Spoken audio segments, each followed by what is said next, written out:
Primeiro problema é qualquer professor se intitular de educador. Os professores não são educadores. Educador é pai e mãe. Tá certo? Educação é uma coisa que o cara recebe em casa e não na escola. Apesar de que hoje em dia no Brasil está se tentando terceirizar paternidade e maternidade. É o que acontece. Fora a pós-graduação da PUC, eu dou aula atualmente, faz tempo, no Anglo, cursinho. O que é um cursinho? Alguém sabe? Não. O cursinho é a evidência cabal de que o sistema educacional brasileiro não presta. Que se prestasse, não existiria o cursinho. Esse que é o grande problema. Vou dizer, mas a situação é realmente tão catastrófica assim? Olha, eu comecei a dar aula com 18 anos. Eu tenho 63. Quando completei 60, fiquei muito feliz, porque descobri que o Estatuto do Idoso prevalece sobre o da criança e do adolescente. Agora eu posso bater nos alunos, que é um sonho que eu acalentei durante toda a minha carreira. Mas, na realidade, desde os 18 anos até hoje, só no cursinho eu já tive 99.200 alunos. Alguém aqui foi meu aluno? Não. O Lércio foi. Um dos diretores de vocês. Na realidade, o que eu notei nesse tempo todo? Uma coisa óbvia, que acabou sendo evidenciada e documentada em 2003. No ano de 2003, vocês vão dizer, mas professor, por que o senhor usa um quadro e não um computador? Porque eu trabalho com computadores desde 1961. O primeiro computador que eu programei foi em 1961. Não era nem digital, era analógico. Em 1967, eu usava um dos 3 computadores que existiam no Brasil, na USP. Eu escrevi 14 livros de informática. Eu faço até hoje um programa na Rádio Eldorado para tirar dúvidas de informática. Por isso que eu não uso o computador.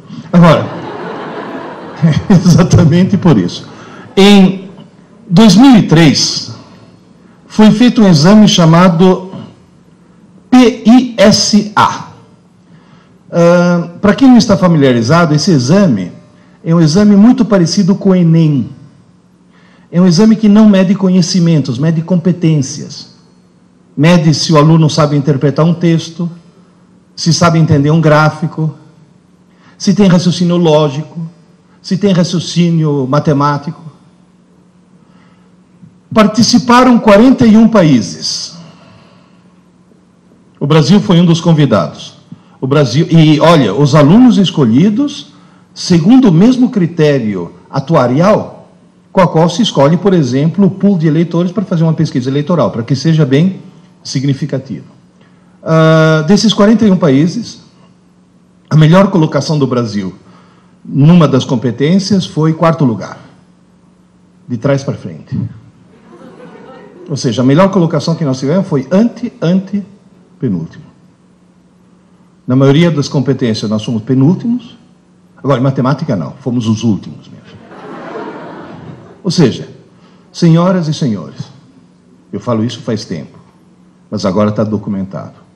O Brasil é o pior, se não o pior, um dos piores sistemas educacionais do mundo. Do mundo. Se os filhos estão na escola, então, a escola está no Brasil? Tá, então é péssimo.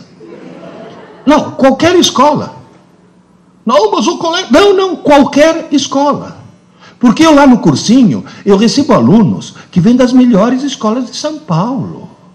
Lá no cursinho, eu recebo alunos que vêm de escola que quando o filho nasce, o pai corre antes na escola fazer reserva de matrícula, depois vai no cartório registrar o filho, para ter certeza que ele possa se matricular, o privilégio de estudar naquela escola. Aí o cara chega na minha mão. Não presta. Por quê? A escola tem maus professores? Não, são ótimos.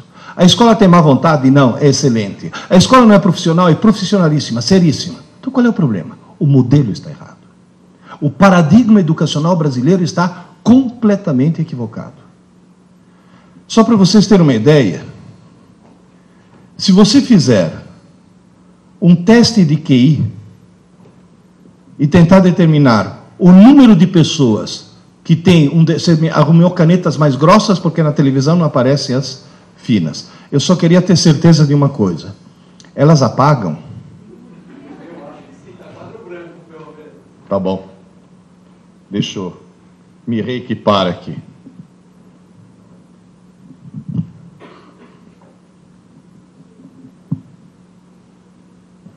Apaga. Faz um teste de QI. Da famosa curva de Gauss. O que mostra isso? Que umas poucas pessoas têm QI, deixa eu colocar aqui, tem um QI muito baixo. Umas poucas pessoas têm um QI muito alto. Normalmente essas estão em instituições e essas estão nos Estados Unidos. Em terra de cego, quem tem um olho emigra. Agora, a maioria está em torno do QI 100. Foi feito um teste de QI na população inglesa. QI médio dos ingleses é 100. Tradução, os ingleses são normais. Foi feito um teste de QI na população do Japão. QI médio, 113. Muito acima da média. E vocês dois, por favor, tirem esse sorriso dos lábios, que é só japonês do Japão, viu? Os dois tá... Agora, foi feito no Brasil, QI médio, 87. Tem gente que fala, é mania dos Niseis voltar para o Japão, que os 13 que faltam aqui são os 13 que sobram desse jeito. Na realidade, a situação está bem catastrófica. Muito bem, esses são os sintomas. Vamos fazer o diagnóstico agora? Quais são as causas? Uma só. Uma só. No Brasil, se estabeleceu uma cultura distorcida. Aluno brasileiro, seja do fundamental, do médio, da graduação, da pós-graduação, do MBA, aluno brasileiro estuda para a prova. Ele não estuda para aprender. Ele estuda para tirar nota. Esse é o único problema. Vou dizer, mas espera aí. Como é que um estudante consegue tirar uma boa nota se não aprendeu? Veja bem, a recíproca, se ele aprender, é claro que ele tem uma boa nota. Mas no Brasil as pessoas conseguem tirar boas notas sem aprender. Esse é o único problema. Como é que alguém consegue tirar uma boa nota sem aprender? E sem colar. Porque cola é inadmissível. Se seu filho está numa escola que, ao pegar um aluno colando, tira a prova e dá 0, a escola não presta. Porque se pegar um aluno colando, tem que expulsar da escola, não dá 0. O cara quebrou um código de honra. Se você deixar uma criança desse tamanho colar, quando crescer, vira o quê? Ministro.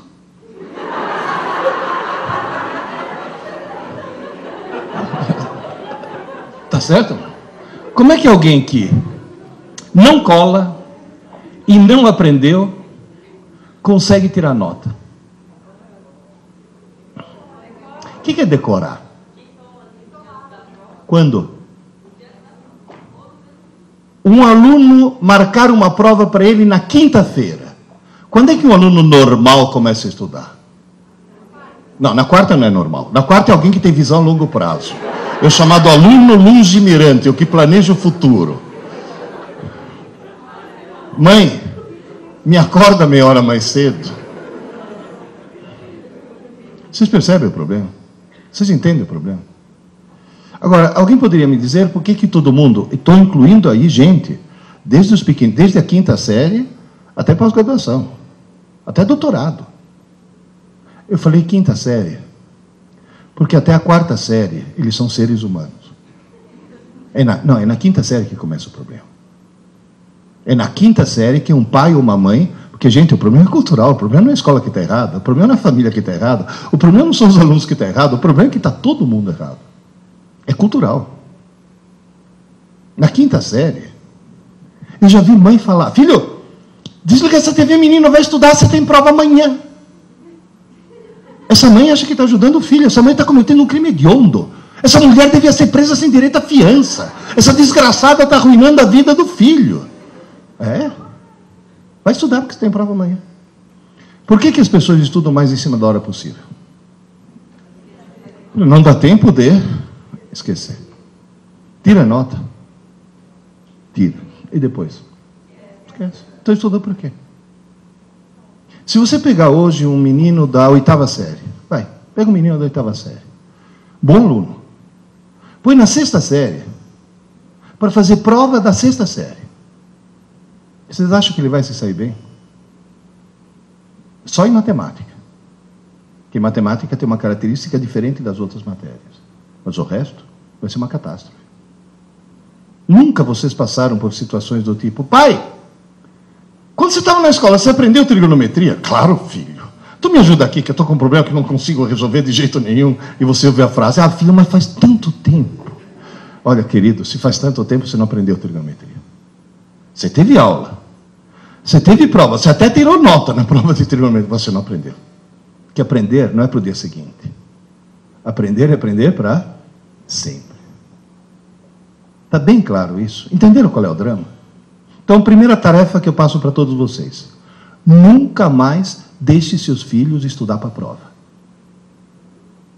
Estou falando sério. E vocês mesmos, porque muitos de vocês ainda são estudantes, nunca mais estude para a prova. Imponha-se essa autodisciplina. Vocês estão notando que eu estou pedindo o quê? Quebra de paradigma. Porque na aula que eu dou de teoria geral dos sistemas, na pós-graduação, eu sempre falo: se você está perdendo o jogo, não mude os jogadores, mude as regras do jogo. Então nós temos que mudar as regras do jogo. Por que acontece no cérebro humano? Vocês me desculpem, mas como eu desenho mal, eu vou precisar de algumas linhas auxiliares. Façam de conta que isso daqui seja uma cabeça, vai. Vocês têm imaginação? Mais ou menos. Se você olhar... mais ou menos. Eu sei que parece o Schumacher, mas tudo bem. Se você olhar dentro de um cérebro, você vai notar, basicamente, eu não vou entrar em muitos detalhes, mas você vai notar, basicamente, 3 estruturas. Vamos ver se isso daqui escreve mais grosso. Número 1, número 2 e número 3. Número 1, cerebelo. Número 2, sistema límbico. Número 3, córtex. Em qualquer uma dessas estruturas, se você quiser... Obrigado. Tem um cara escondido aqui atrás. Se você quiser, em qualquer uma dessas estruturas, escrever alguma coisa, ao contrário do computador, onde o hardware é fixo, e você muda o software, se você quiser escrever alguma coisa no cérebro, você tem que mudar o hardware. Escrever no cérebro é reconfigurar redes neurais. É desligar alguns neurônios, ligar outros, mudar a força de conexão de sinapses, é mudar o circuito. Aqui, escrever é muito difícil. Mas depois que você escreveu, você não apaga nunca mais. Você sabe andar de bicicleta? Sabe? Você já tirou as rodinhas? Já passou da fase? Faz pouco tempo. Para aprender a andar de bicicleta, você levou alguns tombos? Porque foi difícil, né? Agora, você fica 30 anos sem subir numa bicicleta. Você sobe, o que acontece? Você sai pedalando. Foi muito difícil escrever. Mas agora é impossível apagar. A região número 2, chamada sistema límbico, é um lugar onde é muito fácil escrever e é mais fácil ainda apagar. Você escreve, apaga, escreve, apaga, escreve, apaga. Seria equivalente num computador à memória RAM. É um rascunho. É uma memória extremamente pequena e extremamente provisória. Tão provisória que você é capaz de esquecer coisas que colocou lá 2 minutos antes. Já aconteceu com algum de vocês de estar sentado na sala, levantar, ir até a cozinha, parar no meio da cozinha e ficar feito um idiota se perguntando: o que eu vim fazer aqui, meu Deus do céu? E uma coisa que você colocou 2 minutos antes. E o que você tem que fazer para lembrar? Voltar e ficar na mesma posição. Quer dizer, você fala: eu tenho sérios problemas mentais, né? Ou seja, tem mesmo. Ou seja, dentro de cada um de nós mora um idiota, que é o primeiro que acorda de manhã cedo. Repara que de manhã cedo você faz um monte de bobagem. Quando o cara acorda, que você fala: tá sonado, não é que o idiota está no controle.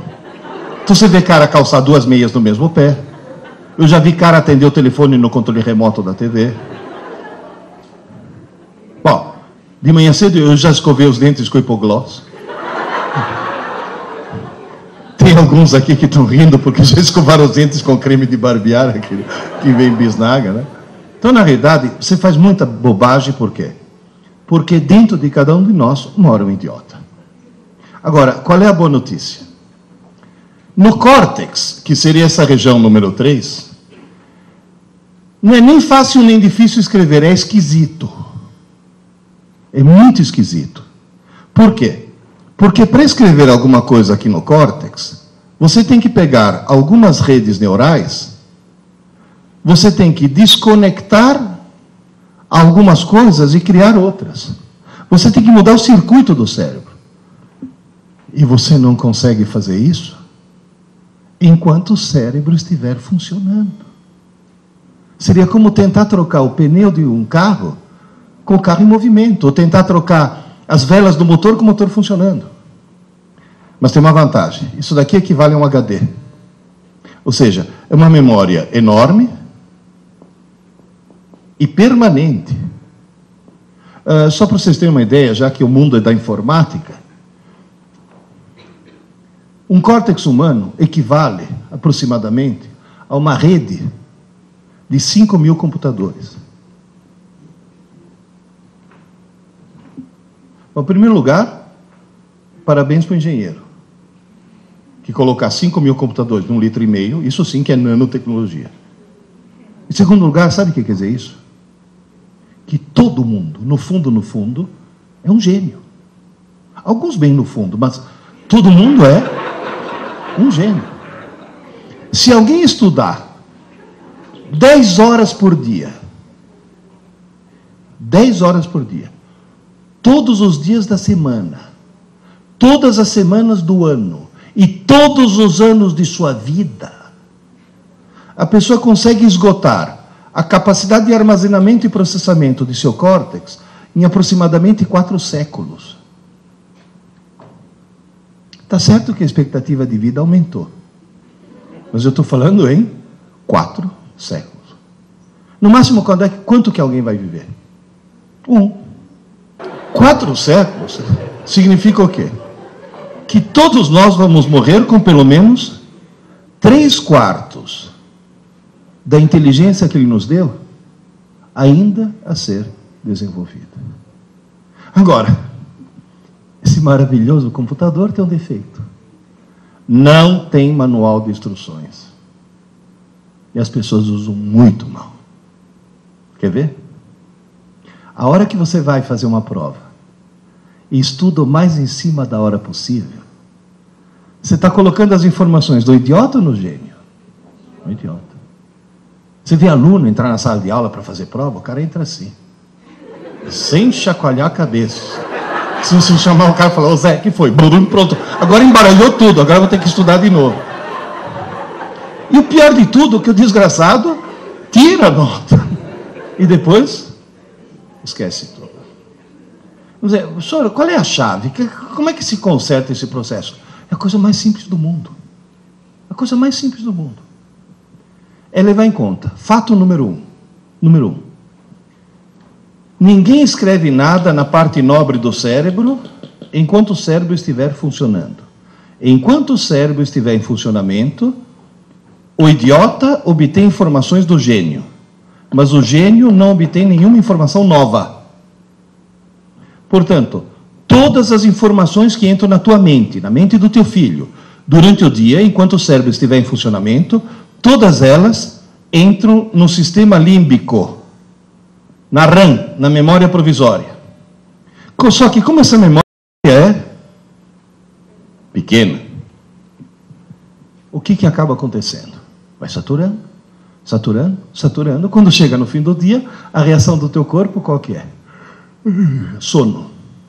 Sono não é corpo cansado, é cérebro saturado. É o cérebro falando, pelo amor de Deus, desliga o motor que precisa trocar as velas.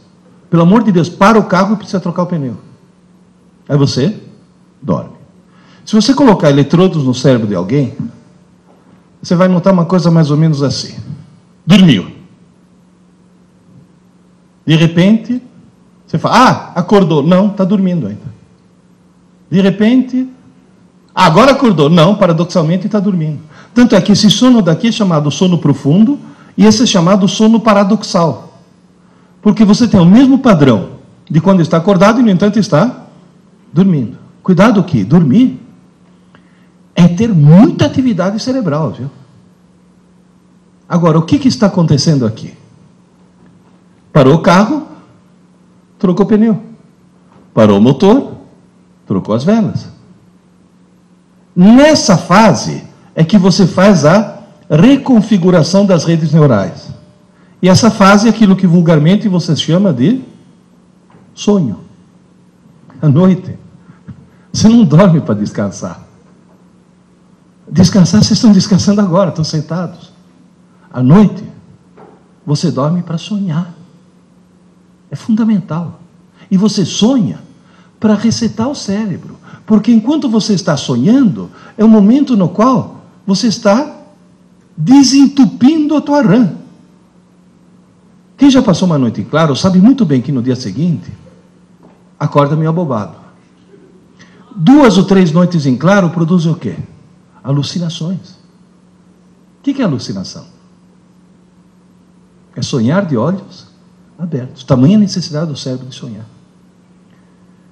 O pessoal de direitos humanos que está criticando os americanos lá em Guantánamo foram visitar, os presos estão intactos. Ninguém tocou neles e eles sofreram o pior tipo de tortura que alguém pode ter: privação do sono. Mas o que faz falta no sono não é o sono em si, é o sonho. Você sabe que falta de sonho pode enlouquecer, pode provocar danos permanentes. E durante esse processo, o que acontece? Você vai dizer, e o conteúdo do que estava aqui? Uma parte vai para o lixo. E não é como no Windows, que antes pergunta, você tem certeza? É direto. E o ponto-chave é esse.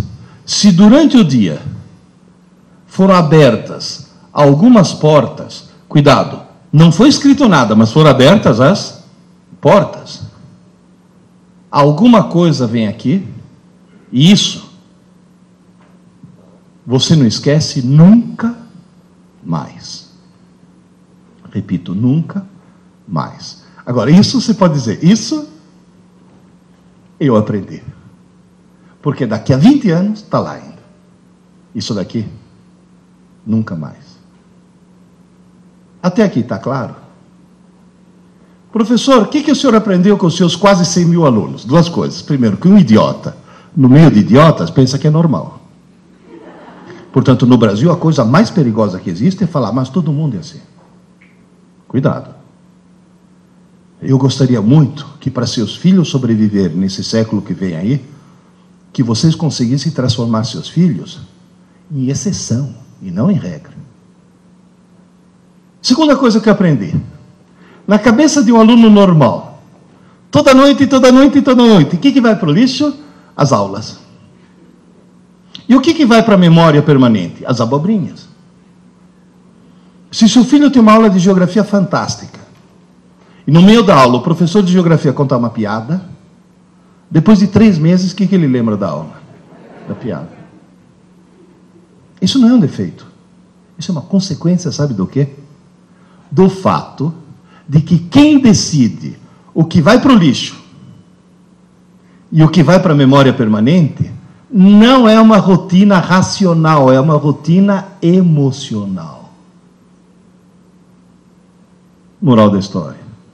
Vocês já notaram que tem matérias que as crianças aprendem e matérias que eles não aprendem? E você vai olhar as que eles aprendem, o professor é simpático, e aquelas não aprendem, o professor é antipático. Então não é a matéria em si, é a carga emocional que é colocada em cima disso. O professor tem que ser simpático. Não tem aquele papo do professor, não, porque eu ensino, mas comigo nem mais. Não, senão não é professor. É a única maneira que funciona. Agora, na realidade, como é que eu faço para que, em vez das aulas irem para o lixo, as aulas vão para a memória permanente? Eu não descobri nada. Quem descobriu isso sem querer, repito, sem querer, foram 4 engenheiros.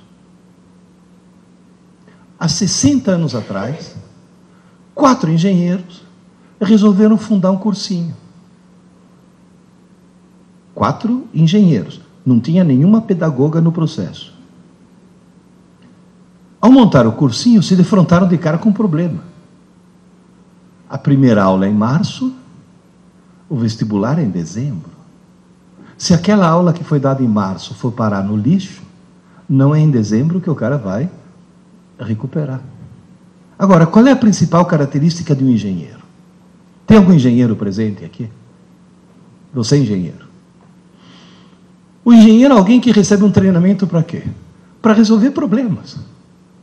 Todo problema de engenharia é um problema. Agora, o que o engenheiro faz para resolver o problema? Determina quais são os parâmetros do problema.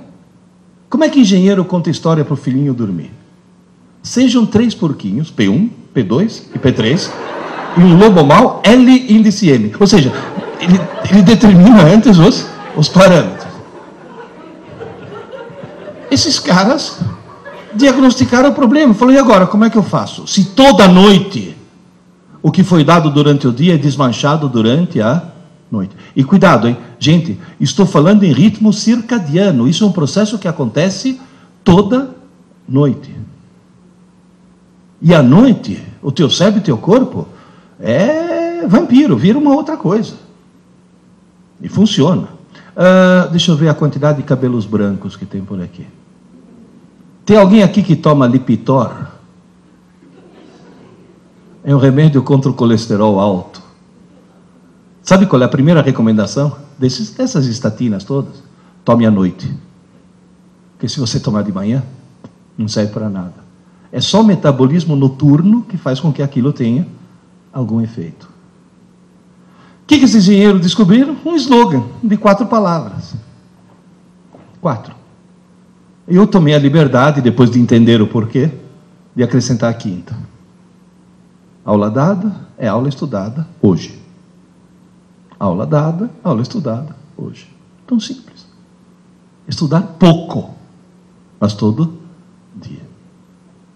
Pouco. Pouco. Porque esse pouco o que é? Matéria de uma manhã. Mas todo dia. Aula dada, aula estudada hoje. Os meus alunos do cursinho estudam todo dia. Os coitados não estudam pouco, porque descobriram que jogaram na lata do lixo pelo menos 7 anos de escola, e agora em 10 meses vão ter que estudar muito. Mas se seu filho está numa escola regular, é só criar nele o hábito de estudar todo dia. Se seu filho assiste aula de manhã, ele estuda à tarde. Se seu filho assiste aula à tarde, tem que estudar à noite. E não na manhã seguinte. Antes que se passe uma noite de sono. E se algum de vocês assiste aula à noite, vai ter que dormir 40 minutos mais tarde. Senão você está jogando as aulas na lata do lixo. Porque quem está falando é alguém que fez todo o curso de física na USP à noite, porque de dia eu tinha mulher e filha para sustentar. E eu estudava à noite. Aliás, eu assistia a aula à noite. Depois ia para casa estudar. Falei, não vou arrumar 40 minutos. Desligue a TV. Quebre a TV. A hora que você quebra a TV, teu dia passa a ter 30 horas. É o maior ladrão de tempo que existe. Não, mas mesmo assim, leva o livro para o banheiro. Mas você vai ter que dormir mais tarde. Agora, cuidado, hein? Antes que se passe uma noite de sono, ou antes que se passe um longo período de sono. Porque se seu filho assiste a aula de manhã, almoça e dorme 15 minutos, esses 15 minutos são renovadores. Agora, tem jovens aí que chegam em casa, almoça, dorme que nem um porco a tarde inteira, acorda todo embaçado, que parece que tem algodão no cérebro. As aulas já foram parar no lixo. E o pior de tudo é que não acorda porque está na hora. Acorda, porque senão vai perder rebelde, malhação. Ou seja, além de querer virar um idiota, quer virar mau caráter. Oh, cuidado, hein? Cuidado, cuidado. Porque eles veem aqueles adolescentes, acham que são estudantes, não percebem que são atores. Aí eles pegam esse modelo como um modelo de escola. Vocês não sabem o que professor de colégio sofre. Nós, no cursinho, nós estamos no paraíso. Eu dou aula para salas de 200 alunos. Hoje de manhã, antes de vir para cá, eu já dei aula para 600 alunos. Dei 3 aulas com 200 alunos cada uma. 200 anjos. Agora, no colégio, na escola, tomando rebeldes como modelo, é horrível. Há alguns anos eu cometi a besteira de dar aula no colégio.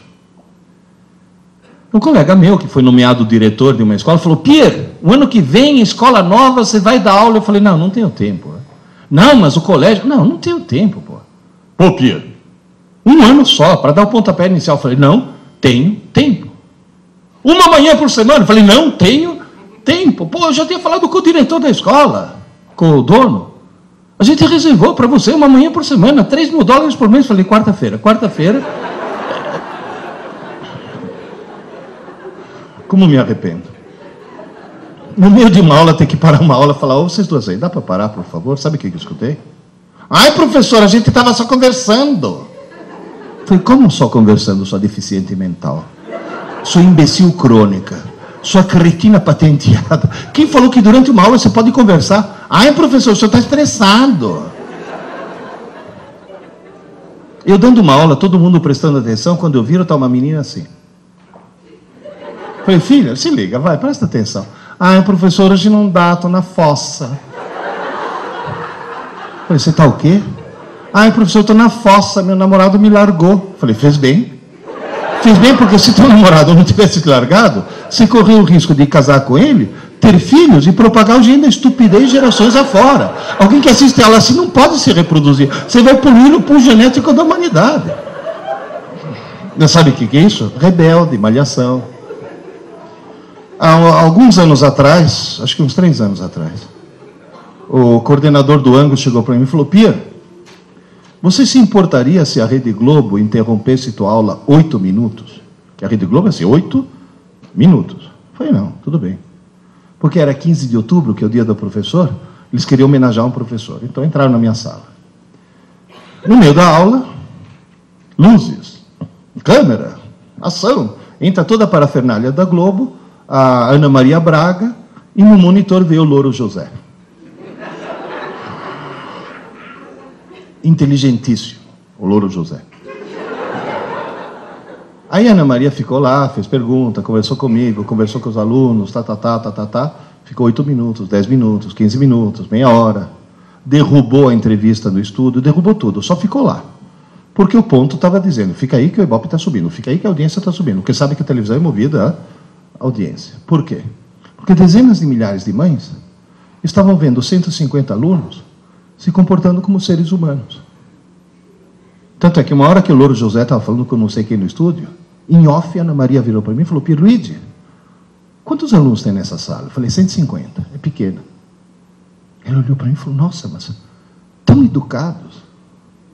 Eu falei, Ana Maria, aqui é a escola de verdade. Aqui não é malhação.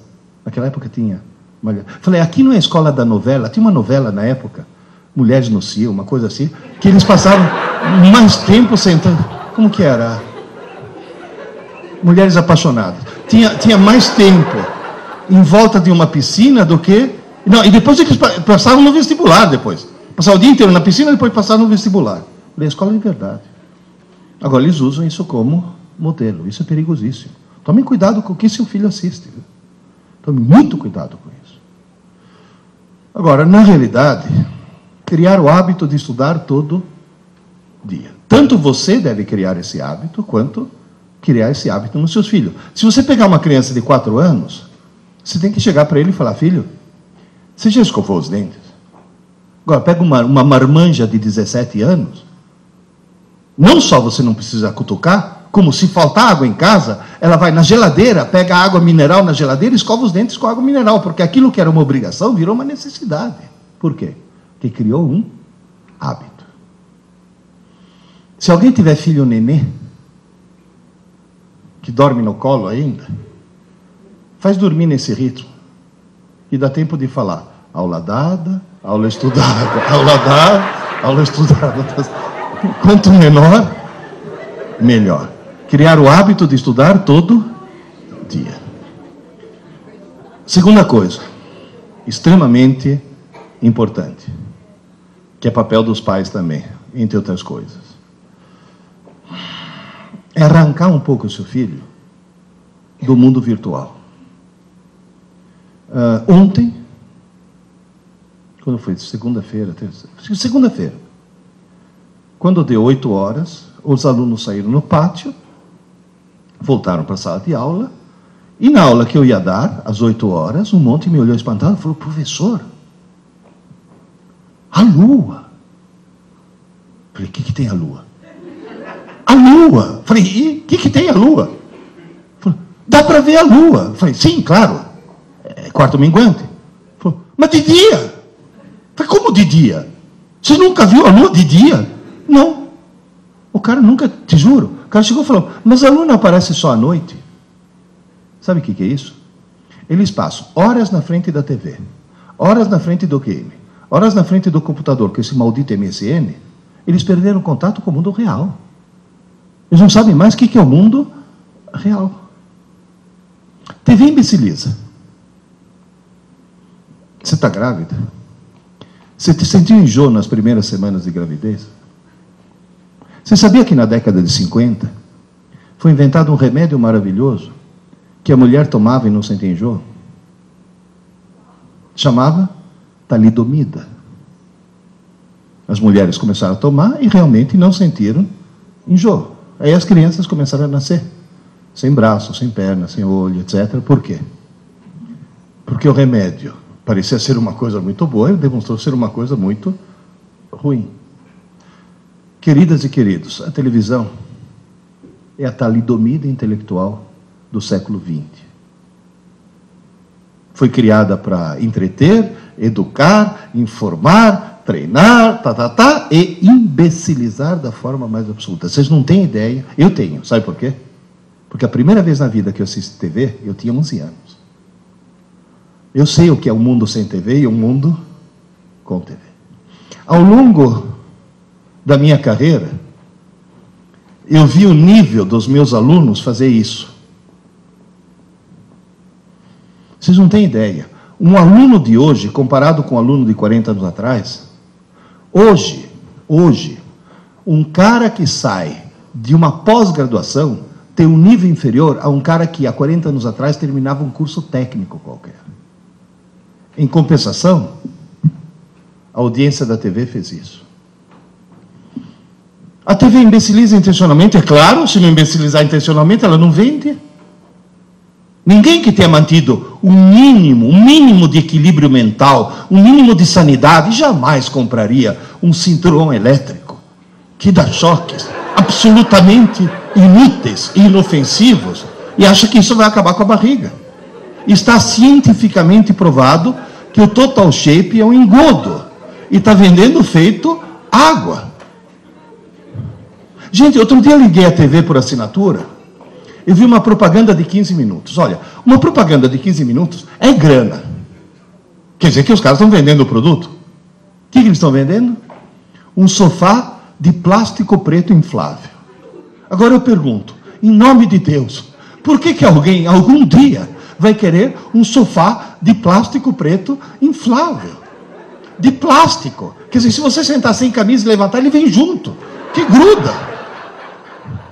Tem cara que fala, não, mas tem uma utilidade. Ah, eu vi na propaganda que se você está belo e sossegado no teu sofá e vem 2 caminhões assassinos tentar te espremer, a propaganda mostra que o sofá aguenta 2 caminhões. Que cá entre nós, é uma coisa que pode acontecer com qualquer um. Você está belo e sossegado, vem os 2 caminhões assassinos, mas você está salvo. Por quê? Porque tem o sofá de plástico preto inflável. Olha o surrealismo da coisa. Dá para tomar consciência? Outro dia não, já faz alguns anos, me deu uma crise de azia. No meio da noite, levantei, tomei um antiácido, fui assistir TV na sala para ver se dava sono de novo, de madrugada, caí num filme surrealista. Aí veio a propaganda. Gente, uma propaganda de 10 minutos, ou seja, uma grana preta. Eu não entendi o que estavam me vendendo. Eu vi na minha frente uma senhora loira de meia idade, fantasiada de toureiro, com uma roupa de lamê dourado, toda cheia de lantejoula, parecia uma drag queen. Essa senhora falando espanhol, eu falo espanhol, eu não entendi o que ela estava me vendendo. Aí lá pelas tantas, ela senta num trono, no meio de 2 tochas acesas, e encerra a propaganda olhando para mim e falou, ligue já, ligue já. Ele já fala, mas ligue já? Por quê? O que essa senhora quer, meu Deus do céu? Aí eu fui investigar, fiquei curioso, né? E descobri que não é uma senhora, é um híbrido. Se você pegar Hebe Camargo e Calbi Peixoto e fizer a síntese, você obtém um tal de Walter Mercado, não sei se já ouviram falar, que é surrealista aquilo. Agora, o que é de estranhar não é ter uma coisa estranha na TV. Que coisa estranha tem na TV do mundo inteiro.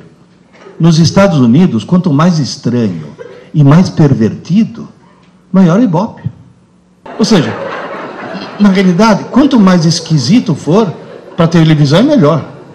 Agora, sabe o que é de estranhar? Esse tal de Walter Mercado, que já esteve no Brasil, depois foi para a Colômbia, Venezuela, Argentina, agora está na Espanha. Ele fatura uma média de 240 milhões de dólares por ano.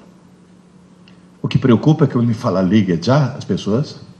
Ué, o ano passado, a Rede Globo não conseguiu fazer com que 32 milhões de trouxas, pagando, ligassem para o paredão do Big Brother. Então me diz, a televisão imbeciliza ou não? Tem uma coisa que imbeciliza mais, game. Game. Vocês já entraram numa LAN house? Você já viu o que eles jogam? É assassinato. É assassinato o tempo todo. De repente não, em vez de estar assassinando alguém, está de carrinho, você fala, bom, esse pelo menos está aprendendo a dirigir, que nada, está atropelando velhinhas. Tom, tom. E se a velhinha tiver carrinho de nenê, tem um bônus. Ou seja, na realidade é a violência eletrônica. Professor, tem alguma coisa que imbeciliza mais o jovem, além da TV e do videogame? Tem. Computador mal usado.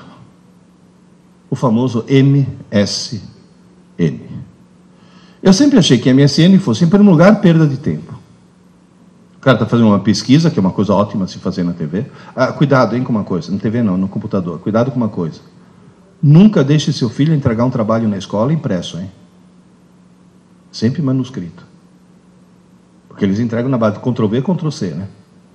Copia, cola, enfim. Ele está fazendo uma pesquisa, de repente MSN, blim, blim. Você sabe quem ficou com quem na balada de sexta-noite? E aí pronto, perdeu. Segundo problema, ortografia. Eles não sabem mais escrever. Em vez de escrever você também não, o cara escreve você também não. Não, e ele escreve você também não na redação da escola. Esse que é o problema. Mas aí tem um problema mais grave, muito mais grave. Um psiquiatra inglês do King's College de Londres, que é uma instituição médica respeitadíssima no mundo, lidou com 100 mil jovens, fez teste em 100 mil jovens e descobriu o quê? que fumar maconha abaixa o QI. E a gente sabe por quê. A maconha queima sinapses, portanto, ela queima a possibilidade de criar novos circuitos. Fumar maconha abaixa o QI. Usar MSN abaixa o dobro. O rebaixamento de QI que os jovens estão tendo, pelo fato de se comunicar compulsivamente na internet, abaixa o QI o dobro do que se fumasse maconha. Agora, por favor, tome consciência disso. Vocês não têm ideia. E vocês mesmos na empresa, quer falar alguma coisa para o teu colega? Levanta e vai até a mesa dele. Volta a se comunicar pessoalmente, em vez de mandar os recadinhos. Eu já vi cara em cybercafé, o cara sentado aqui, o amigo dele, 3 computadores para lá, os dois batendo papo pelo MSN, meu Deus do céu. Levanta, vai tomar um café junto. Eu já vi mãe, que em casa tem o wireless, chamar o filho para jantar pelo MSN. Gente, está faltando contato humano. Isso está imbecilizando. Seus filhos estão se transformando em autistas cibernéticos. É um problema seríssimo. Então, cuidado, fiscalizem isso. Há mais ou menos uns 4 anos atrás, eu fui fazer uma palestra em Barra do Piraí. Uma das mães falou: professor, me empresta o microfone. Ela pegou, virou para as outras mães, falou: como todas vocês sabem, meu marido é uma besta. Ih, meu Deus do céu, não sabe quando você acha que... Bom, agora começa lavagem... Não, eu descobri depois que é uma forma carinhosa com a qual as mulheres tratam os maridos lá em Barra do Piraí. É uma lógica diferente. Mulher e homem, não é que um tem uma lógica melhor que o outro. A lógica são 2 sistemas operacionais distintos. É Linux e Windows. Alguém que chega para você e fala: se você não sabe porque estou brava com você, não sou eu que vou dizer. É outra lógica. Não, espera, você está rindo? Os homens ficam perplexos. As mulheres falam: não, é claro, ele tem que ser sensível. Quer dizer, é um outro processo mental. Mulher é alguém capaz de ficar 20 anos tentando te mudar. Quando consegue, fala: você não é mais o mesmo. O que você quer, meu Deus? É uma outra lógica, é outro processo mental. Aí ela chegou e falou: como você sabe, meu marido é uma besta que comprou uma casa nova numa pirambeira que não pega TV. Aí ele está construindo uma torre de treliça para colocar a antena em cima. E por mais que ele esteja subindo, continua não pegando. Ele falou: daqui a pouco vai chegar o anjo exterminador, porque vai achar que é Babel 2, a missão, quer dizer... Ele falou: faz 4 meses que nós estamos sem TV em casa. Ele falou: o rendimento dos meus filhos na escola melhorou horrores. Meu marido me redescobriu. Eu redescobri meus filhos. E na hora do jantar, nós voltamos a ser uma família. Eu vou dinamitar a torre. Então perceba o quê? Que quando tirou o monstro, é que percebeu quanto o monstro fazia. Não estou dizendo quebre a TV, mas pelo amor de Deus, reduza. Porque você tem TV na sala, tem TV na tábua de passar roupa, tem TV na cozinha, tem TV no banheiro, tem TV na área, ligadas algumas 24 horas por dia. Porque quando a Rede Globo não transmitia overnight, aquele tsh de madrugada tinha 10 pontos de audiência. O que mostra que a TV estava ligada 24 horas por dia. Então, por favor, cuidado. Professor, tem mais algum dever de casa para fazer com meu filho? Só mais 2. Bom, um qualquer que eu passei para vocês. Criar o hábito de estudar todo dia. Todo dia menos um dia, a véspera da prova. Que é exatamente o modelo oposto ao modelo atual. A outra tarefa, tente reduzir o mundo virtual dele. A outra tarefa que eu vou passar agora, tenham coragem de remar contra a correnteza. Porque a correnteza está arrastando todo mundo para um lado. E ele só vai se safar se for para o outro. Ai, mãe, você sem noção, todas as mães das minhas amigas deixam. Então você tem a coragem de dizer: sim, mas elas são as mães das tuas amigas. Eu que sou tua mãe, eu imponho isso. Tenham coragem disso. E, por favor, lembre-se de uma coisa. Se você remar contra a correnteza e a escola remar contra a correnteza, ele vai se safar. Agora, se só um dos dois remar, ou pior ainda, a escola rema para um lado ou você rema para o outro, esquece. Não tem salvação. E remar para o mesmo lado significa o quê? Torne-se cúmplice da escola do seu filho. Não parceiro, cúmplice. Nós podemos ir até que horas, para não segurá-los muito? 1h10. Tem mais uma tarefa para passar. Última tarefa. O grande problema da TV qual foi? Entre outras coisas. É muito mais fácil ligar a TV do que abrir um livro. Moral da história. A falta de leitura transformou toda uma geração em analfabetos funcionais. Hoje, meus alunos no cursinho sabem transformar letras em sons, mas não em ideias. Eles são analfabetos funcionais. A coisa está terrível. Isso é falta de leitura. E só lê muito quem lê por prazer. Então, o que vocês têm que fazer é criar nos seus filhos o prazer de ler. Mas como? Falei, fácil. Fácil não, difícil. Eu já passei por isso. Meu filho de 15 anos chegou para mim. Pai, eu estou preocupado, com lágrimas nos olhos. Falei, o que foi, filho? Eu descobri que não é que eu não gosto de ler. Eu odeio ler. Falei, bom, agora quem está preocupado sou eu. Pai, você lê muito, né? Falei, eu leio muito. Todas as minhas irmãs lêem muito. Falei, todas as tuas irmãs lêem muito. Todos os meus irmãos também lêem muito, né, pai? Falei, todos os teus irmãos também lêem muito. Ô, pai, sou eu que não leio? Será que eu vou ficar burro? Falei, não, meu filho, você já é. Você não vai ficar. Porque quem não lê, por definição, é uma besta. Cuidado com essa história de autoestima, hein? Você aumenta tanto a autoestima que o cara não quer fazer mais nada. Você tem que chegar para o cara e mostrar que ele tem potencial, não que ele é. Eu sempre falo para os meus alunos, se eu te chamo de idiota, isso não é insulto, é um diagnóstico. Que é o primeiro passo para a cura, né? Pô, pai, mas eu já li um livro. Com 15 anos eu tinha lido. Diga-se, passagem horrível, né?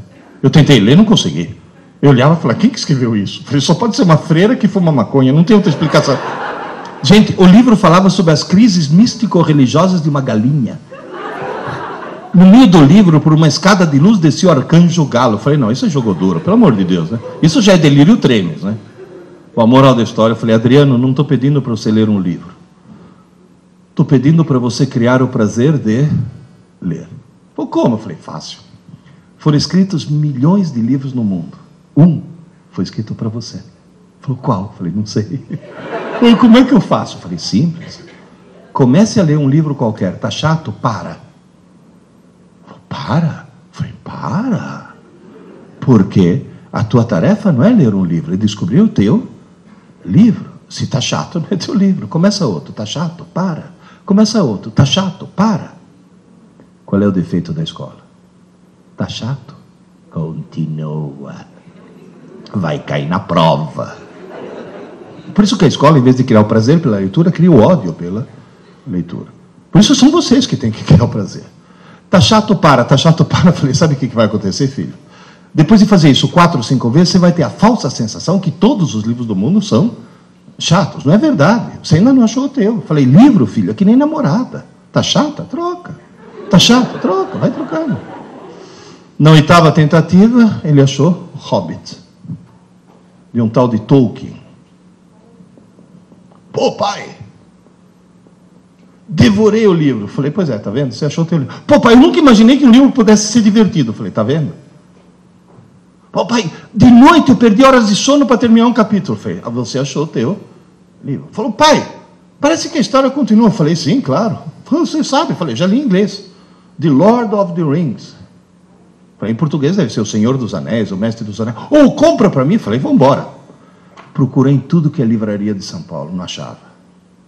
Porque nesse país abençoado por Deus, que tem no Brasil inteiro menos livrarias do que na cidade de Buenos Aires, livro só fica na moda quando aparece o filme.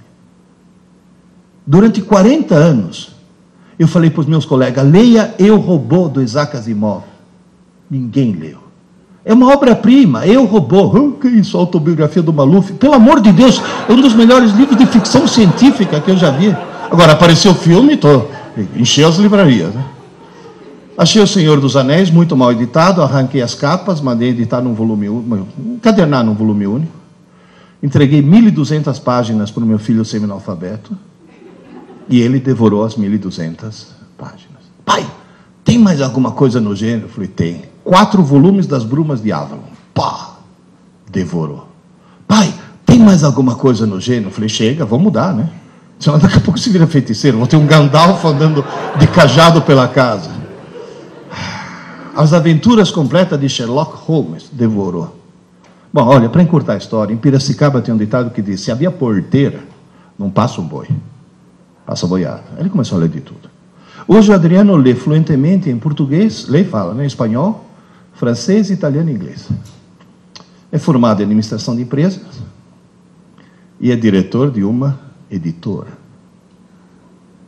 Tamanho amor que ele pegou pelos livros. Olha como um livro muda uma pessoa. Então, na realidade, uma das tarefas de vocês é desligar a TV, desligar o game, desligar o MSN e incentivá-los a ler. Criar o prazer de ler. Só para encerrar, uma professora de literatura de uma das escolas que eu visito chegou para mim e falou, professor, eu sou professora de literatura e adoro ler. Coisa que eu falei, ainda bem, né? A minha irmã é professora de história e adora ler.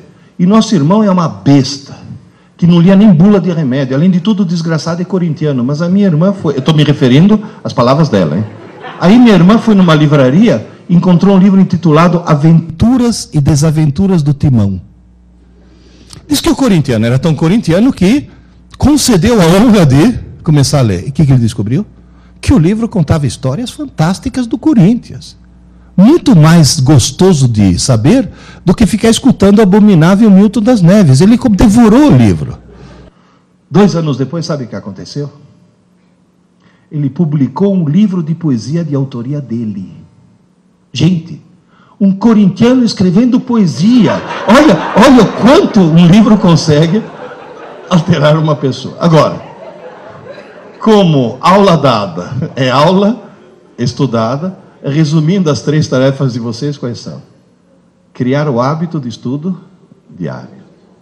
Segundo, desligar um pouco os meios eletrônicos. E terceiro, criar o prazer pela leitura. Aí, no mundo que tem cada vez mais gente e cada vez menos necessidade de mão de obra, o seu filho vai se safar, porque vai conseguir entregar ao mercado de trabalho a commodity mais rara do século XXI, que não é petróleo e não é água, é inteligência. É aí que ele se safa.